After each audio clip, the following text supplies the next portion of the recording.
کہ جو آئینی ترمیم میں سب سے بڑا جو ریلیف ملنا ہے وہ چیف جسٹس پاکستان اس وقت کے قاضی فائز عیسیٰ صاحب کو ہے. نئی آئینی عدالت تشکیل دی جائے گی جس کا جو پہلا چیف جسٹس لگایا جائے گا جو کہ چیف جسٹس آف پاکستان ہوگا. پہلا آئینی عدالت کا چیف وہ قاضی صاحب کے حق میں ووٹ جا رہا ہے کہ جی ان کو بنایا جائے گا اور یہ پھر 3 سال کے ٹینیور کو انجوائے کریں گے آگے مزید. اچھا یہ مجھے نہیں لگتا کہ قاضی صاحب وہ اپنے شاید مفاد کے لیے نہ کر رہے ہوں لیکن وہ بدلے لے رہے ہیں یا شاید اپنی انا کو تسکین پہنچانے کے لیے کیونکہ ماضی میں تلخیاں رہی ہیں. عمران خان کی گورنمنٹ اسٹیبلشمنٹ جس میں جنرل فیض اور جنرل باجوہ شامل تھے جن کی ڈائریکٹ ہدایات ہوتی تھی گورنمنٹ کو, تو اس وقت جو قاضی صاحب کے ساتھ ہوا اور ان کو جو ریفرنس گیا یہ اس کا ابھی تک بدلہ نہیں بھول پا رہے. یہ بھی ممکن ہے یا یہ ممکن ہے کہ ان کے جو سیاسی مفادات کہہ لیں یا پھر سیاسی جو نظریات ہیں جو آئیڈیاز ہیں وہ عمران خان صاحب سے میچ نہیں کرتے اور اب نفرت کی حد تک جو ہے وہ پاکستان تحریک انصاف اور ان کے جو قائد ہیں عمران خان ان کے خلاف کسی بھی حد تک جا سکتے ہیں. یہ سوچے سمجھے بغیر کہ وہ اس وقت جس پوزیشن پر موجود ہیں وہ چیف جسٹس آف پاکستان کا عہدہ ہے اور چیف جسٹس آف پاکستان کا عہدہ یہ آپ سے توقع کرتا ہے کہ آپ پاکستان کے لیے سوچیں, آپ ملک کے لیے سوچیں, آپ اس عہدے پر بیٹھ کر مطلب سمپل سی بات ہے کہ جو منصف ہوتا ہے اس سے یہ توقع کی نہیں کی جا سکتی یا نہیں کی جانی چاہیے کہ وہ بیٹھ کر جو وہ جب کرسی پہ بیٹھے تو آپ کو پتہ چل جائے کہ یہ کیا فیصلہ دے گا. اب قاضی صاحب کرسی پہ بیٹھتے ہیں تو ہمیں اندازہ ہو جاتا ہے جس بینچ کا حصہ یہ ہوں اس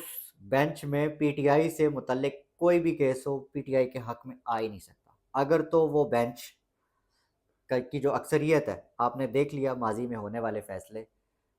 میں جو اکثریت ہے اس کا فیصلہ ایک طرف تھا اور قاضی صاحب اور ان کے جو 3-4 لوگ تھے ان کا فیصلہ ایک طرف تھا, اکثریت میں نہیں تھا. لیکن قاضی صاحب کی جو بائسنس ہے وہ آپ اس طرح سے دیکھ سکتے ہیں. لیکن یہ جو منیب اختر صاحب جسٹس منیب اختر صاحب والا معاملہ ہے اس کو تھوڑا سا ڈسکس کر لیتے ہیں کہ ان کا جو معاملہ ہے وہ کب زیادہ طول پکڑ گیا. جسٹس منیب اختر صاحب تب کے ناراض ہیں جبکہ ان کو کمیٹی کا جو کیونکہ اس وقت جسٹس قاضی فائز عیسیٰ صاحب منصور علی شاہ صاحب سب سے سینئر ہیں, اس کے بعد جسٹس منیب اختر صاحب سب سے سینئر جج ہیں سپریم کورٹ آف پاکستان کے. تو یہ جو سینیورٹی کا ایک پیمانہ ہے میئرمنٹ ہے اس کے مطابق جو ججز کمیٹی کا حصہ بننے والے لوگ ہیں نئے جو پریکٹس اینڈ پروسیجرل ایکٹ کے تحت اس میں جسٹس منیب اختر کا نام جو ہے وہ کنسیڈرڈ تھا لیکن اسے چیف جسٹس صاحب نے نکال دیا.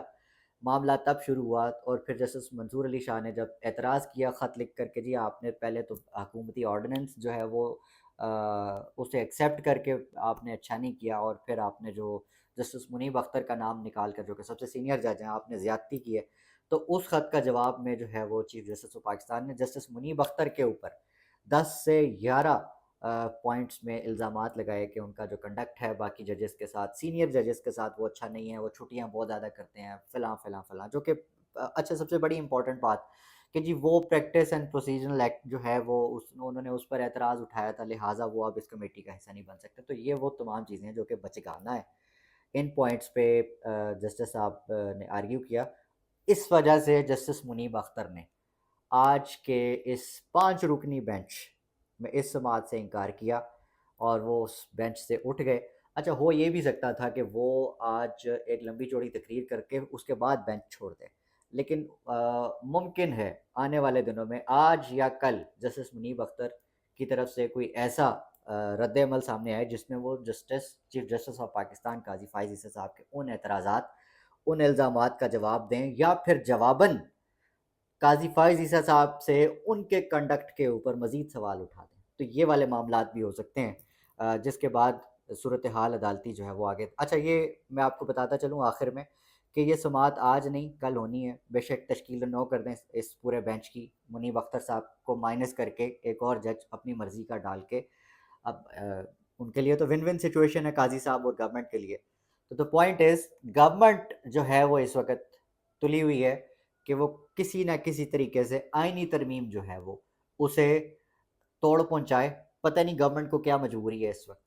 کیا انہیں کیا لگتا ہے کہ اگر یہ بل ترمیم نہ ہوا، پاس نہ ہوا، تو پھر پتہ نہیں کیا ہو جائے گا، کیا اس کے بغیر ملک نہیں چل رہا؟ لیکن خیر یہ وہ ساری وہ چیزیں تھیں جو سازش تھی، وہ آج تک تو یہ ٹل گئی۔ کل کی سماعت میں کیا ہوتا ہے، سماعت ظاہر ہے کل تک ملتوی ہوئی ہے، اب آج ججز کمیٹی کیا فیصلہ کرتی ہے،